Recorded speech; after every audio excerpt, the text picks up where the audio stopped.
So as I'm filming this, it's around the time of year when people are being offered places at drama school, and I've done enough acting courses now that I've met loads of people, and I'm starting to see people who I've met on various different acting courses getting offered places at the top drama schools like RADA, LAMDA, Guildhall, Rose Bruford. So it's so interesting to see the kind of people who they're accepting in on those courses. And it's made me reflect on my years of auditioning and my one offer I got, but also all the different times that I got rejected, especially when I first got rejected, because when I first got rejected, I sent in my tapes when I was aged 17, and I was in no way expecting to be offered a place. Like, I knew exactly how hard it was to get in, but still, regardless of that, when I didn't get offered a place, I was absolutely devastated and terrified for the future, because I'd never been out of education before, but I was planning on not just like going to uni or like finding another route. I was planning on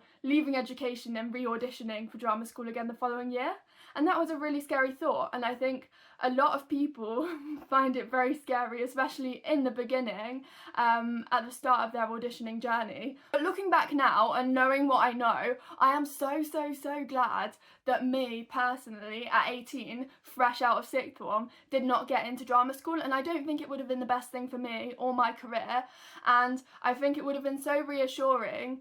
And it might be reassuring for anyone who's currently in the same kind of position as I was, to know the benefits and the positives to your career and to your life through not getting in, because I think it can feel like it's a big hit to your career, but actually it can be such a positive and such a blessing to not get in first year. And if you want to see more from me, hear more from me, and if you want to support me, please do subscribe. I am trying to get to 1,000 subscribers. It's very far away, but if you could support me on my journey, then please do subscribe, and let's chat about my thoughts now. So firstly, something I've seen is that with these graduates who have either got into drama school early and like quite young, or people who have had a few years before getting into drama school but didn't really try to audition in that time or enter the industry in other ways, I feel like when they start professionally auditioning for the first time, they don't really have as much of an understanding of the industry. And I think now, since I've been doing professional auditions, if I was to train now and then enter the industry, I know so much more about auditions and how it works and what your chances are of actually booking work, compared to if you train and then enter the industry for the first time after training.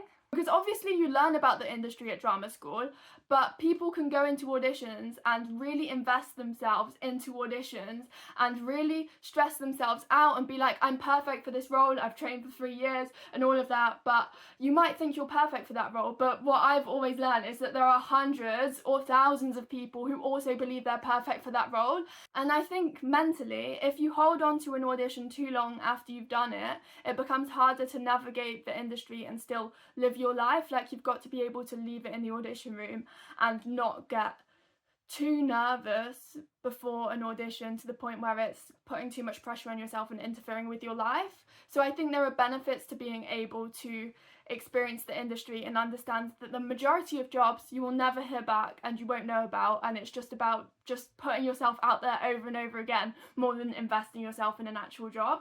And I feel like I've learned that more through being in the industry rather than if I trained.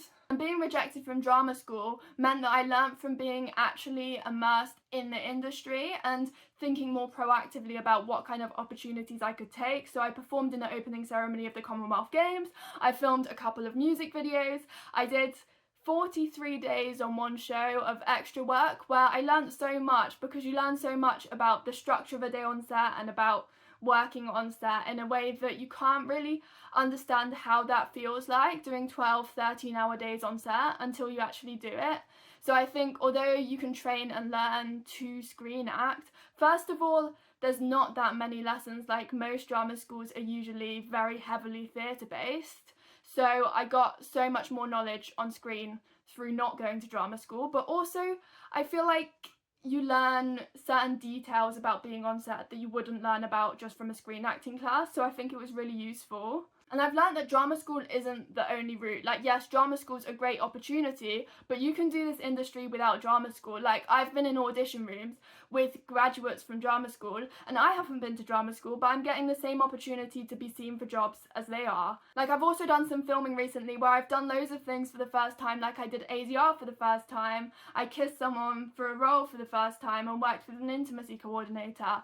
And these kind of things really teach you a lot, and I'm learning all this without drama school. And I've looked at the CVs of some of the people who I know who have got into the top drama schools this year, and I see all the things they've done, and they've got agents, and they've done certain levels of work and experienced different things in the industry, and I'm thinking if they got straight into drama school, they probably wouldn't have experienced all of these things, and then their baseline for entering drama school would have been so much lower, and they would have known so much less about the industry.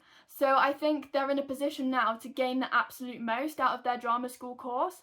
And I was told this so much when I was 17 and didn't get in, and I was stressed, but it's so true. Like, in the years before you go to drama school, or even if you never go to drama school, you can still gain and learn so much. And I am speaking quite positively about it, but obviously there are times when you can get so in your head and so worried and feel like other people are making so much progress, but work-wise, maybe it's not going how you want it to go. Maybe acting opportunity-wise, it's feeling quite quiet.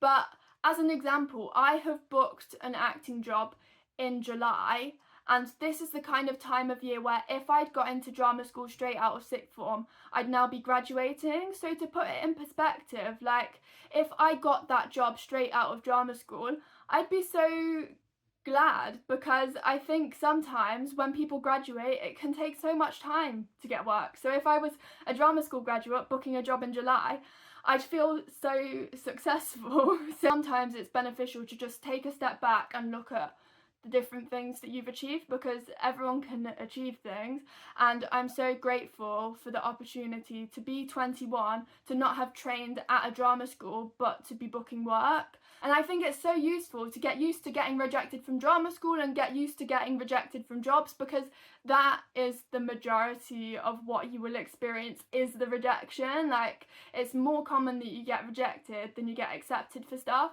So I think letting that not faze you is really important, because this industry can be brutal and so difficult to navigate, and so many different things can feel like they go wrong. So having that baseline experience from a young age of experiencing rejection is really important to build up your thick skin. So I'm so glad that I've experienced rejection, because I feel like it's prepared me a lot for the industry. And to be honest, I'm glad I didn't get in the first time I auditioned, because I don't think I was really at the standard to go to a top drama school. I think it's also important to remember, both for drama school auditions and just for auditions in the industry, that it's not all about your ability. Like, in drama school, for example, they're creating an ensemble and they're creating a class, and they need a mix of different people so they can do the kind of physical theatre work, they can put on their third year shows and have the right mix of different people. So you could be bringing the most incredible pieces, and you could be so talented but not be the right fit for their class that year. And I think that's so important, not to just assume it's about your ability either. So if you are worried about the fact that you don't have a place at drama school, please don't stress, and please don't think that that means that you don't have the potential to have a career in this industry. And if anyone wants to talk about drama school rejections in the comments, then please do. I'm here to chat with anyone, and thank you so much for watching. Bye!